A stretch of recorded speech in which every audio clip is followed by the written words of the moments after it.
Israel Gaza में Hamas का सफाया कर रहा है।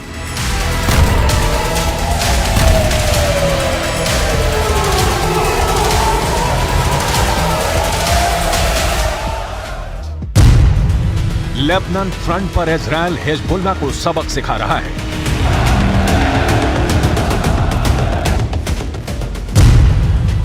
यमन के हूथियों को इजराइल भगा भगा कर पीट रहा है।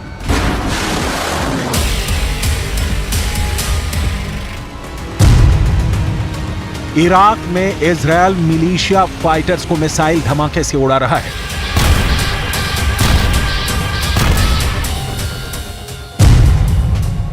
सीरिया में इजराइल सीरियाई विद्रोही फोर्स को एयर स्ट्राइक से धुआं धुआं कर रहा है।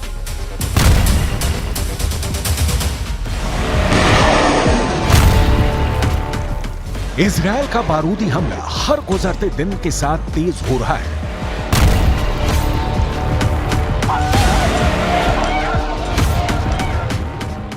मिसाइलों की मार बढ़ती जा रही है। अमेरिका के हथियारों से भी इजराइल को मदद मिल रही है, लेकिन इतने दिन गुजरने के बाद भी इजराइल अपने बंधकों को रिहा नहीं करा पाया है। इतना ही नहीं, इजराइल ने अब तक हमास के किसी टॉप कमांडर को भी ठिकाने नहीं लगाया है।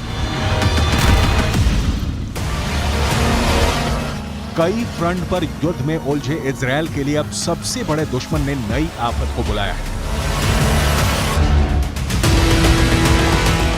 हमास अपने सुसाइड दस्ते को जंग में उतार रहा है। इजराइल के खिलाफ हमास ऐसे जल्लादों का जत्था जंग में उतारने जा रहा है जिनके क्रूर कारनामे कलेजा कमाने वाले हैं।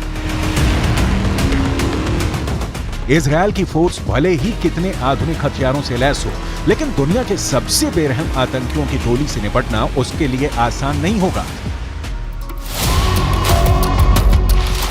क्योंकि ये टेरर ब्रिगेड गोले, बारूद, मिसाइलें, टैंक किसी की परवाह नहीं करती।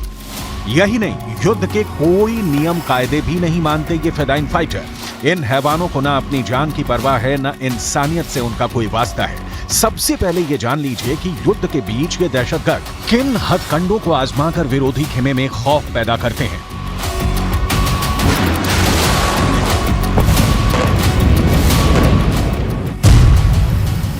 अग्निकुंड में भून देने वाले शैतान, युद्ध में थंडरबोल्ट बम फटेगा, गला रेत कर मारने वाले जल्लाद। इजराइल फोर्स के सामने हमास की आत्मघाती आर्मी।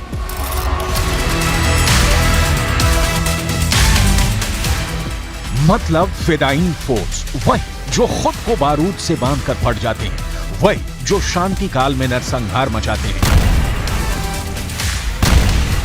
वही जिनकी नस नस में मजहबी जिहादी जहर घोला है। इन्हें हमास का खुदकुश दस्ता भी कहा जाता है। कौन है ये? इनकी तादाद कितनी है? इनकी ट्रेनिंग हमास फाइटर से अलग कैसे है? इजराइल के लिए ये फिदाइन फोर्स कितनी बड़ी चुनौती है? हमास के चलते फिरते मानव बम क्या जंग का नतीजा बदल पाएंगे? आप इन सवालों के जवाब इजराइल के राष्ट्रपति के दावे के आधार पर लगा सकते हैं, जिन्होंने हमास के सबसे खूंखार दहशतगर्दों पर खुलासा किया है। पश्चिमी मीडिया में इजराइल के राष्ट्रपति इसहाक हर्जोग का एक किताब लहराने का वीडियो वायरल है। इजराइल के प्रेसिडेंट के हाथ में हमास के आतंकी की तस्वीर छपी किताब विस्फोटक बताई जा रही है, क्योंकि ऐसी एक बुकलेट इजराइल फोर्स को युद्ध में मारे गए हमास आतंकी के पास से भी मिली है। इस किताब को हमास का बुक बम भी कहा जा रहा है। पहले ये जान लेते हैं कि इजराइल फोर्स के हाथ लगा बारूदी साहित्य कितना भयावह है। 7 अक्टूबर की सुबह हमास के आतंकियों ने इजराइल में घुसकर आतंक बरपाया। बेगुनाहों के नरसंहार के बाद हमास ने 200 से ज्यादा इजरायली नागरिकों को बंधक बना लिया। इसके बाद इजराइल का ऑपरेशन शुरू हुआ। इजराइल ने हमास के गढ़ गाजा पट्टी को बारूद से पाट दिया। इसके साथ ही इजराइल डिफेंस फोर्स के जवानों ने गाजा में सर्च ऑपरेशन शुरू किया। इसी सर्च ऑपरेशन के दौरान हमास के मारे गए एक आतंकी के पास एक बारूदी बुकलेट मिली।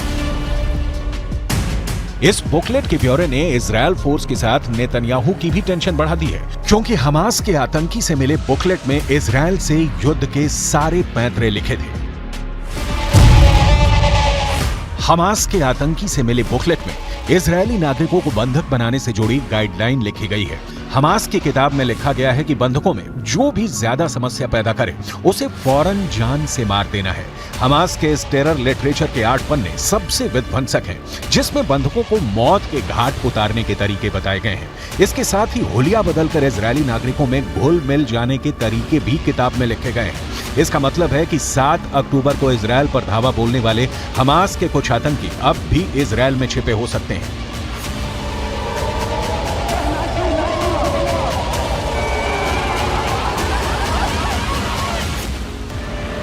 यही नहीं, अगर मुट्ठी भर आत्मघाती भी इजरायल में छिपे होंगे तो किसी भी मौके पर इजरायल में एक बार फिर बारूदी जलजला आ सकता है, क्योंकि हमास के बारूदी बुकलेट में इससे आगे क्या करना है उसे भी विस्तार से समझाया गया है।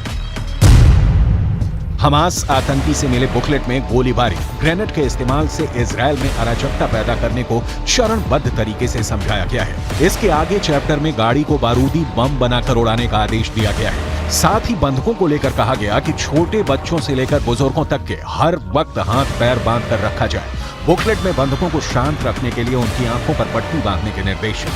वक्त आने पर इन्हीं बंधकों को मानव ढाल की तरह इस्तेमाल करने की बात लिखी गई है। बंधकों से बात मनवाने के लिए बिजली के झटके का इस्तेमाल करने के आदेश हैं।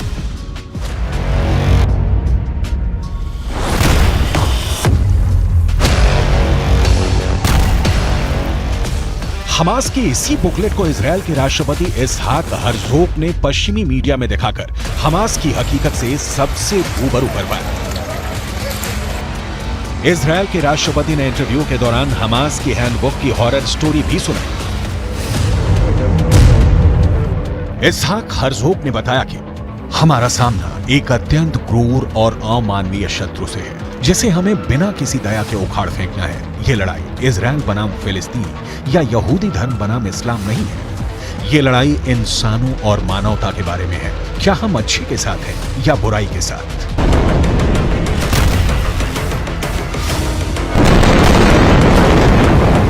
अब्दुल्ला बरगूती बम ब्लास्ट के लिए डेटोनेटर बनाने के लिए कुख्यात है। उसे आलू के इस्तेमाल से बम विस्फोटक और जहरीले हथियार बनाने का उस्ताद माना जाता है। अब्दुल्ला बरगूती का जन्म 1972 में कुवैत में हुआ था। साल 1990 में दूसरे खाड़ी युद्ध के बाद अब्दुल्ला बरगूती जॉर्डन चला गया था। इसके बाद दक्षिण कोरिया में अब्दुल्ला बरगूती ने इलेक्ट्रॉनिक इंजीनियरिंग की पढ़ाई की। इंजीनियर बनने के बाद अब्दुल्ला ने जॉर्डन की नागरिकता ले ली। जॉर्डन में ही अब्दुल्ला ने टेरर ट्रेनिंग लेनी शुरू की। अब्दुल्ला बरगूती के बम बनाने की काबिलियत ने उसे हमास का चहेता बना दिया, जिसके बाद बरगूती को ईज अल दीन अल कासम ब्रिगेड के रैंक में शामिल कर दिया गया।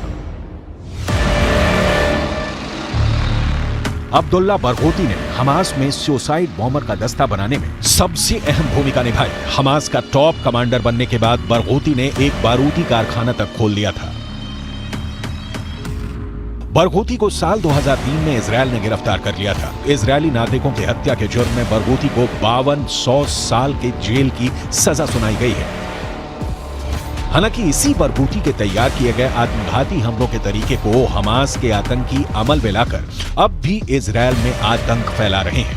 फिलहाल हमास के पास इजरायल के करीब 150 से ज्यादा बंधक हैं। इन बंधकों को टेरर हैंडबुक की गाइडलाइन के हिसाब से हमास में रखा गया। इजरायल के नागरिकों ने इस बुकलेट के रूल ब्रेक किए तो उन्हें जान से हाथ धोना पड़ेगा। सीक्रेट लोकेशन में हमास के टेरर चैम्बर में बंद इजरायली नागरिकों की रिहाई इसलिए भी बेहद मुश्किल नजर आ रही है कि उनकी करेक्ट लोकेशन अब तक नहीं मिली है। यानी इजरायल डबल ट्रैप में उलझा है। एक तरफ इजरायल में हमास के सुसाइड बॉम्बर्स के छिपे होने का खतरा है, दूसरी तरफ बंधक बने इजरायली नागरिकों के सिर पर फिदायीन हमलावर सवार है। ऐसे में इजरायल युद्ध को कब तक अपने पाले में ले आ पाएगा कहना मुश्किल है।